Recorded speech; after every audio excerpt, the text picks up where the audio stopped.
Hello again, lords and ladies of YouTube. This is Twang Your Dead, and I am back playing the Fire Emblem Fates game. Now, something I haven't shown you guys is that I can change my hair whenever I want, which is a really cool feature in this game.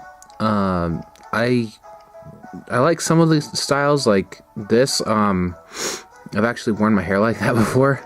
I have kind of long hair. I like the longer hair looks, and so I've also had my hair like that before. I didn't have the little, things on the side. But anyway, I'm not gonna change my hair. I can invite an ally over, which I'm not gonna do at the moment. So what I'm gonna do now is I'm gonna do my rotation around of talking to everyone, and then I will be right back. Okay, so I'm back, and I am going to start the next level.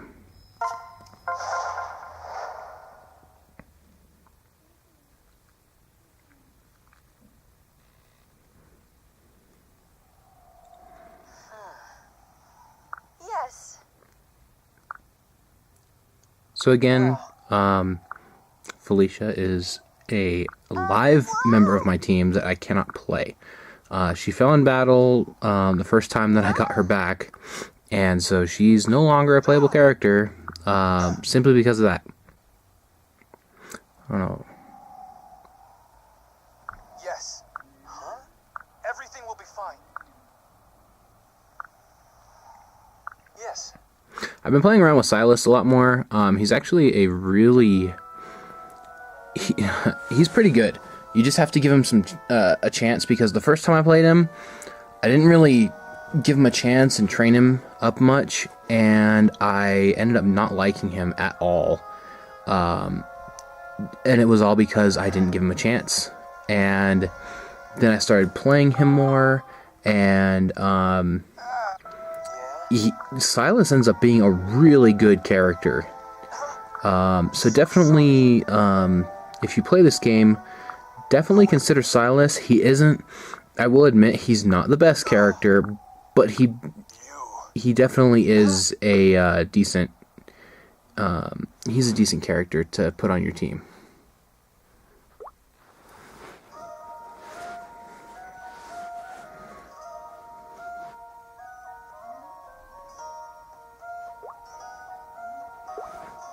It's over. Welcome. Thank you.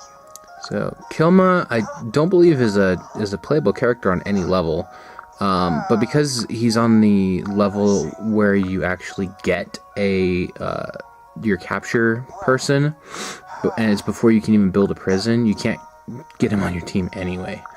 So yeah, there goes that.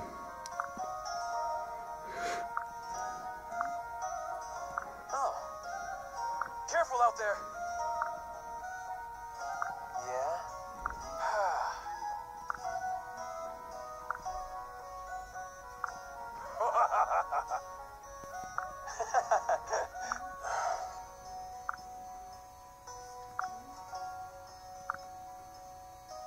Huh? Yes.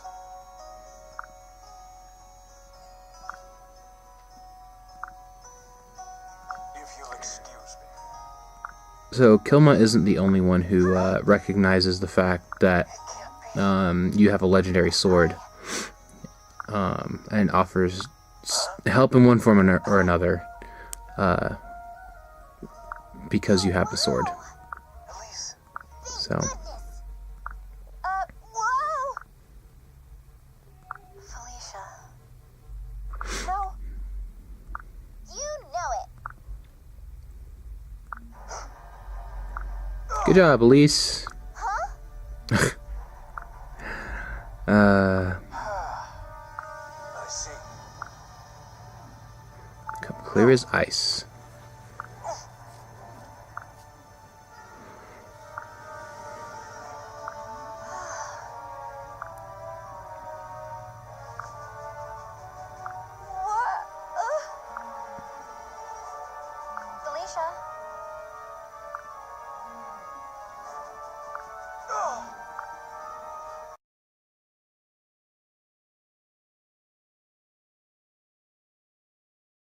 Okay, so I've already set up my battle. I'm going to go through this really quick. I kind of rambled the last time I recorded this. So Flora is a enemy on this team.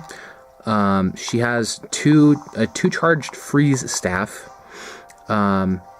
So that's the only main concern you have to worry about her. This Lancer, oops, and this Lancer will go to the 5 different villages. There's 2, number 3, 4, and 5. They'll travel around there in order to rouse the villagers to fight. If you get to 3 of 5 of them before they do, you avoid. You get a bonus for completing the level. If you get to more than that, you don't get to fight. You don't have to fight as many people. So I think that's cool. I'm sending Elise down this way because I'm gonna get 2 guys there that spawn there rather quickly. And I wonder what happens if I put her here. Because, yeah, there's... Okay, that's what it does. The darkness whispers. So this is Owain. He's known as Odin in this game. He was Owain from Fire Emblem Awakening. And, I forget who that guy's name is. I am Odin Dark. But, Yes. oh yeah. Okay, these are Leo's retainers. There's Niles. Sorry. Niles is able to capture units. He uses only bows, and if you're familiar with the thief abilities of lockpicking and +1 movement speed, those are the abilities that he gets. So yeah, he's called an outlaw. He's also the only male character that can marry both a male and female avatar. On the birthright, on the birthright path, there is a female character that both a male and female avatar can marry as well. Since I don't have it, I don't know who she is. And I simply found that out by happenstance when I was doing some research on character backstories and stuff. So I'm going to move Odin right here because it's wooded. So he will get a bonus from against these 2 mages who go after him. I'm going to move Elise right there.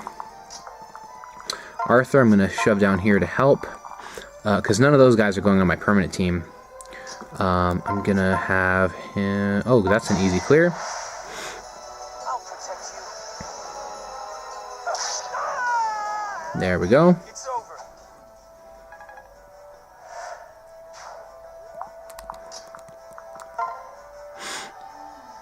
Ooh, that's an easy clear. Look at that. 11 and 9. She's freaked out even. Her animations are just so awesome. You're strong. I can't get over her animations sometimes.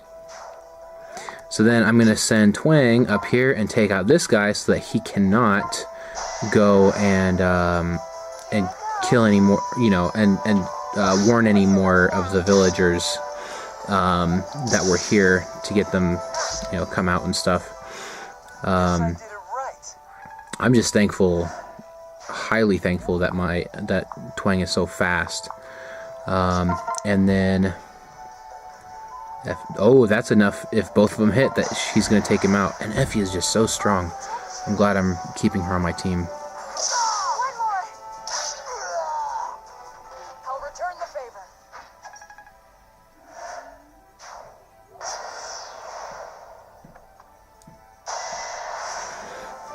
Let's go to hell. Hey, this!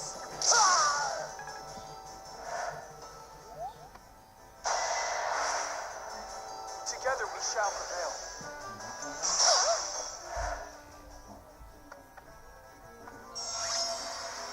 Alright. Sorry about not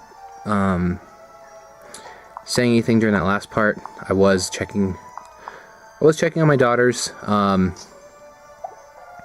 just because I'm not a terrible dad where I just go off into my room and play video games while my daughters are allowed to run rampant. I'm gonna move these guys down here because I'm pretty sure that Silas and Mozu can take care of this guy, which I'm right.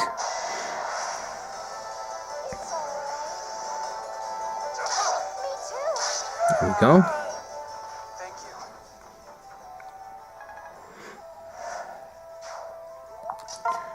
So I'm gonna have... There we go. And now, let's see.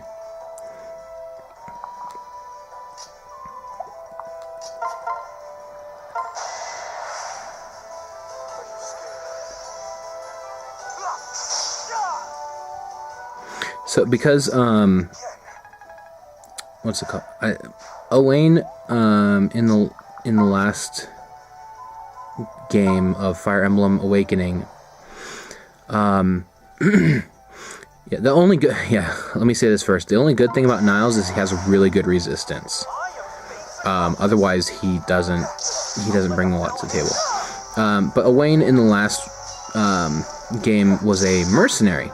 Or not mercenary, he was a Myrmidon. They took that class out of Fire Emblem, you know, this go round. Yeah, they just straight up took it out. So, his heart seal is a samurai because, you know, because samurai. So yeah, I was able to get Elise over here. It's not like I mean, it's not hard to get her over there. I'm doing little cheater moves over here to get him further. I'm gonna send Mozu and Silas up this way. This guy, he's not limited really as to where he can go. I mean, he can go 2, 3, 4, 5 for his movement. So,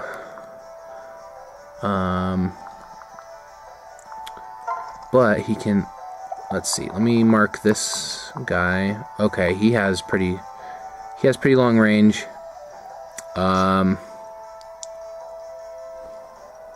Silas has a resistance of 7. So I'm actually just going to bait him out. Send my avatar over this way.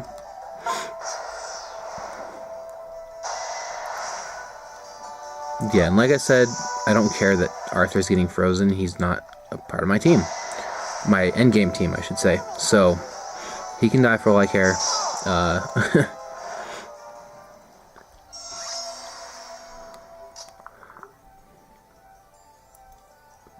Let's see.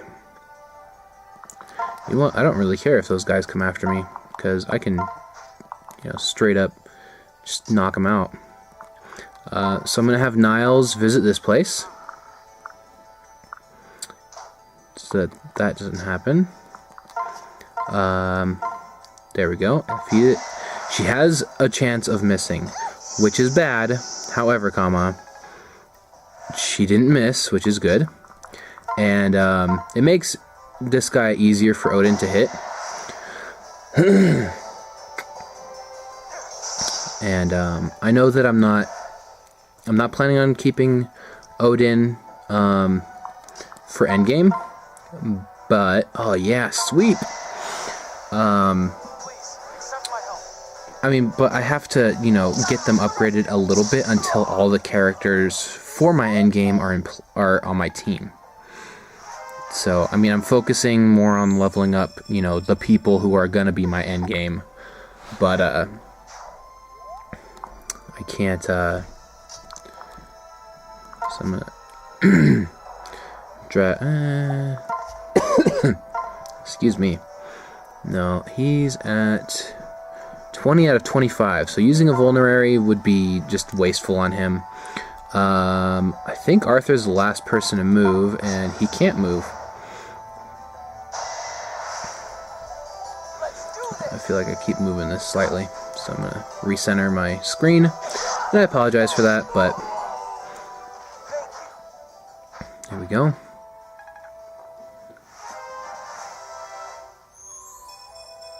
This is my chance.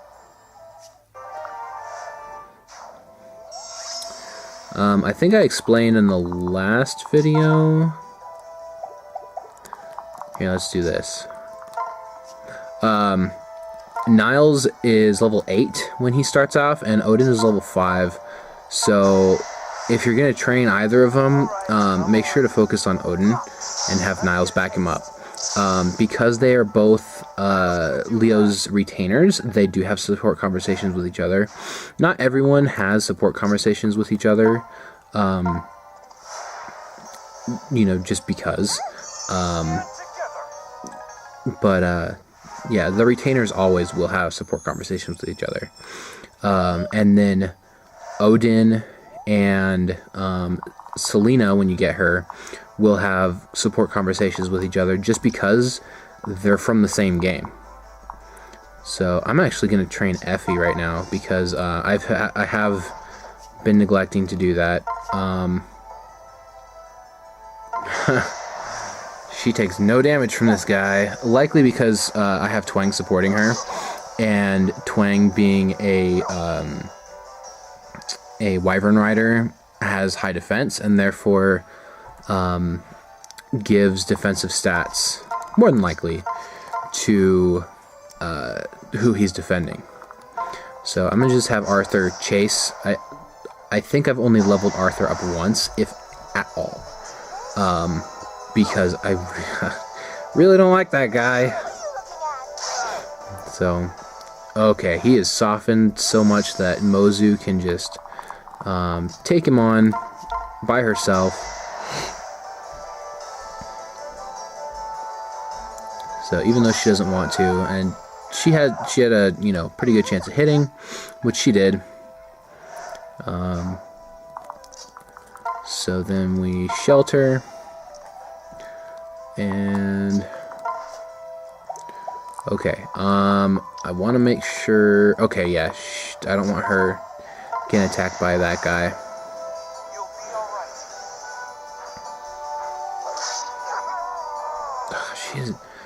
all right. Her passive just makes her so gross.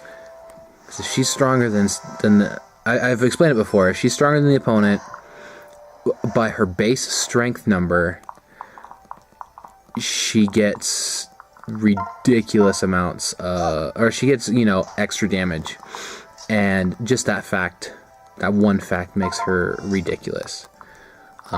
So I'm gonna put him right there. Yeah. So now all I have to do is take these last two guys out. I don't even have to go to that last village, in all honesty. I likely will because I feel like it. But I don't have to because I've already visited 3 out of the 5 villages. So, let's do this. Yeah, just visit, whatever.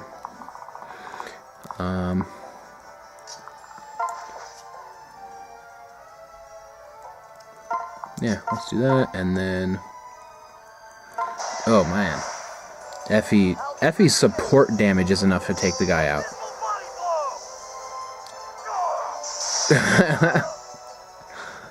Okay. Good job, Odin. Shouting random things and making it sound exciting. Odin definitely is one of the few people that can stand up to Kilma, who is a sorcerer who has Nosferatu. If you don't know what Nosferatu does, go watch the movie. It'll give you an idea. This could be tough.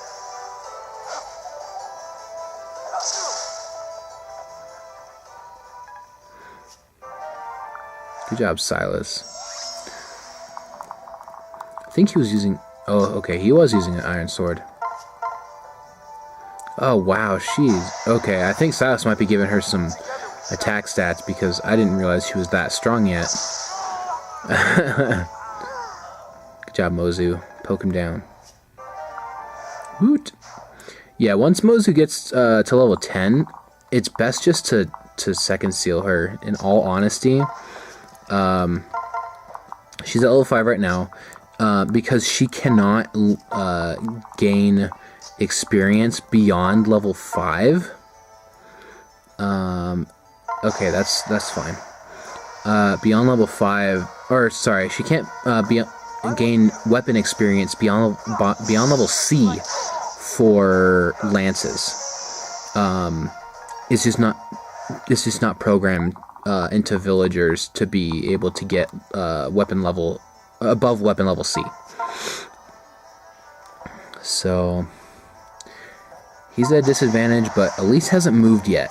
That was the reason that I attacked with Odin, is because if Kilma had done the 10 damage to Odin and Elise was still or was not able to move, I wouldn't be able to heal Odin, and he would have died on the last turn.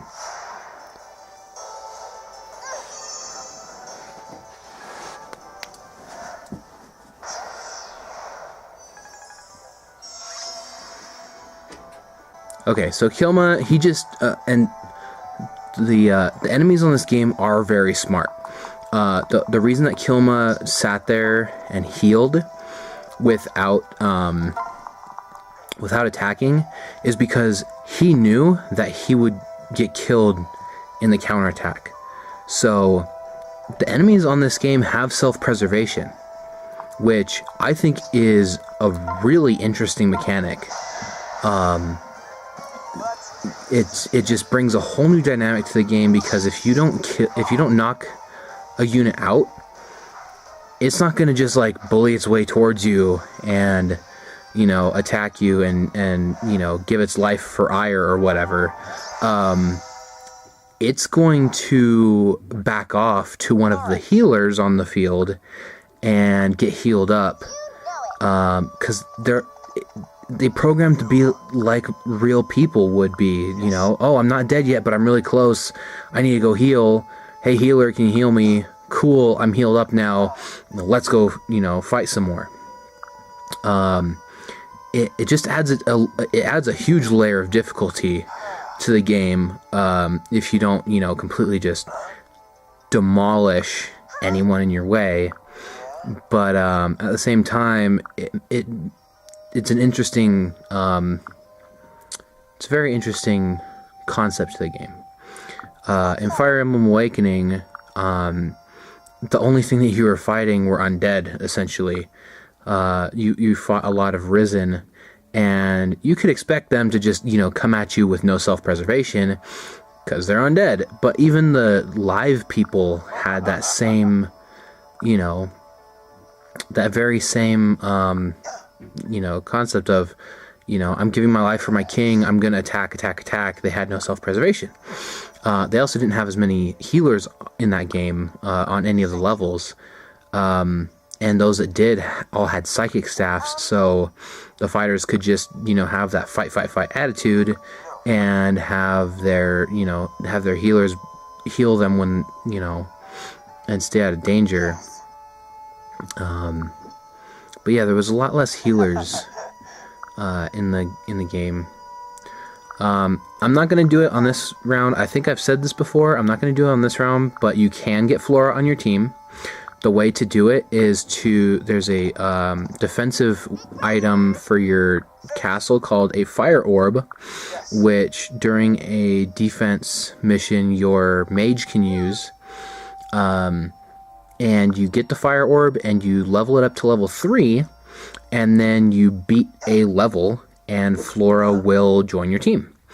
I only suggest getting Flora on your team if you have her sister Felicia, so that they can get a support conversation, or if you are planning on Flora marrying your avatar, because she has a really good passive. She just has a really good passive. It's the equivalent of it's the equivalent of like a ninja passive, where you end up what are the words it lowers an opponent's stats when they attack her, just for attacking her, and that stacks with her having the the throwing knives or shurikens of stat lowering. And so, you know, she's a good support person, where she's able to lower the opponent's stats and stuff. So let's but yeah, I guess that's all for now.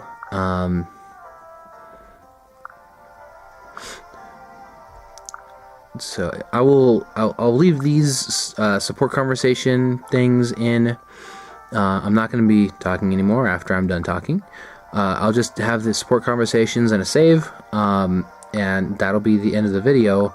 So yeah, let me know what you think if you watched it, and thank you for watching if you did, and I will see you the next time that I happen to upload another episode of Fire Emblem Fates.